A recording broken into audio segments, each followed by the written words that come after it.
So mga kaibigan, inilabas na nga po ng Gilas Pilipinas ang 11-man roster nila na ipantatapat po sa lineup ng Latvia. Panibagong sistema ni Coach Timko na hindi ginamit sa tune-up game sa Turkey at Poland gagamitin sa Olympic qualifying tournament. And bago natin yan ipagpatuloy mga kaibigan ko, pa-like and subscribe po muna and pa-hit ng notification bell. Maraming salamat po. Well mga kaibigan, kasama sa updated lineup ng Gilas Pilipinas si Japet Aguilar, Mason Amos, Justin Brownlee, Junmar Fajardo, Chris Newsome, Obtana, CJ Perez, Kiembao, Dwight Ramos, Kai Soto at Carl Tamayo. So sabihin na po natin na maraming big man etong Latvia. Dalawa po ang 7-footer nila, isang 7'3 at 7'2. Samantalang 7-footer meron tayo isa lamang si Kai Soto yun mga kaibigan, at nakaalalay naman etong si Junmar Fajardo bilang big man din ng ating Gilas Pilipinas. Tulad ng aking sinasabi mga kaibigan, 52 years pa last na naglaro ang Gilas Pilipinas o ang Pilipinas dito po sa Olympic, at masasabi natin na opportunity ito na muli tayong makapaglaro dito sa Olympics pag natalo natin ng Latvia at ang Georgia. Pero ang problema po dito mga kaibigan, kaya namang sumabay ng Gilas Pilipinas, pero once po na pumasok na ang mga 3-point shot po ng Latvia, alam naman natin simula gwardiya hanggang sentro ay shooter po yan. So yun ang magiging problema po ng Gilas Pilipinas natin, at kinakailangan din po maging agresibo yung depensa ng Gilas Pilipinas para madepensahan kahit yung mga guard po ng Latvia mga kaibigan ay parang sentro po ang datingan sa tangkad.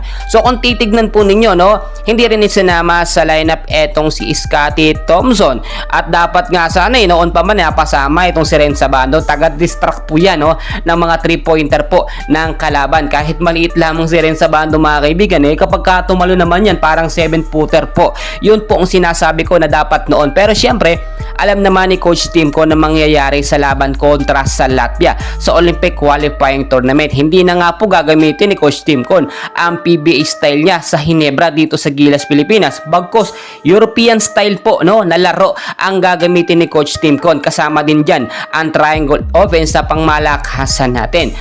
Tignan nyo mabuti mga kaibigan, Kai Soto at Junmar Fajardo posibleng ibabad sa first half ng game. Kapalitan etong si Japet Aguilar once po na mangpapagod tulad ni Kai Soto, mas maganda may katandem siya na magaling po na point guard, kagaya naman ng ginagawa ni Yuki dito kay Kai Soto doon sa Japan B-League.